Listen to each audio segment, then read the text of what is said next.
In the blood-red dust of North Africa, 202 BCE, the fate of empires hung by a thread.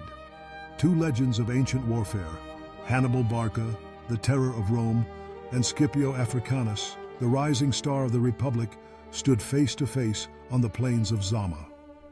For 16 years, Hannibal had been the shadow in every Roman dream, the commander whose genius shattered armies and whose war elephants thundered over the Alps. But now the hunter became the hunted. The final reckoning was here. Scipio was no ordinary Roman. He was forged in the crucible of defeat, his father and uncle slaughtered by Hannibal's own hand.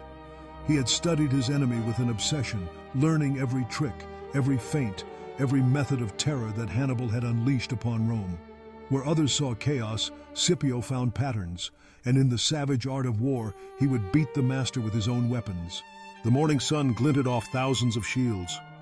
Hannibal's army was a patchwork of hardened veterans, fierce mercenaries, and war elephants.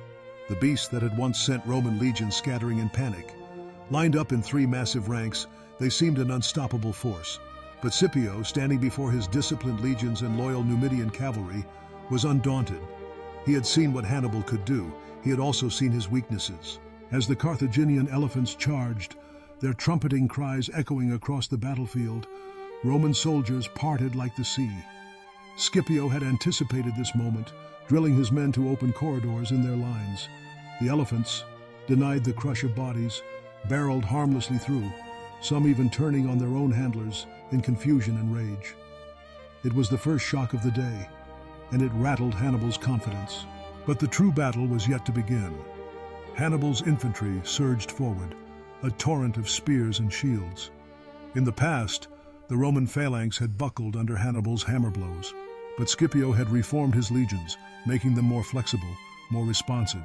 When the Carthaginian lines pressed in, the Romans shifted, enveloped, and counterattacked, using the same encirclement tactics Hannibal had unleashed at Cannae, the most feared fighting tactic of the ancient world.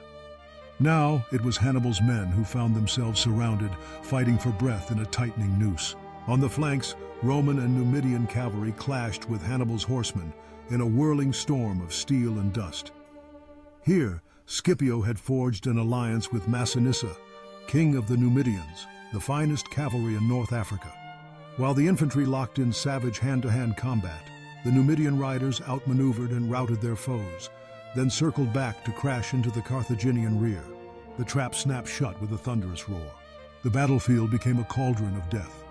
Swords shattered on shields, spears pierced armor, and men fell by the thousands. Yet amid the carnage, Scipio's discipline held. Legionaries fought shoulder to shoulder, their resolve unbreakable. Hannibal, the master of battlefield surprise, found himself outplayed at every turn. The tactics he had used to terrorize Rome were now turned against him, wielded by the very enemy he once scorned.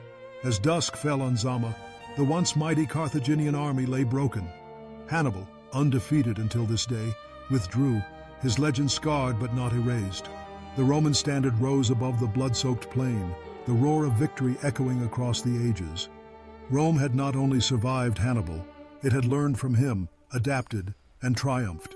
The victory at Zama shattered Carthage's power forever and crowned Rome as the undisputed master of the Mediterranean. But the duel between Scipio and Hannibal would echo through history.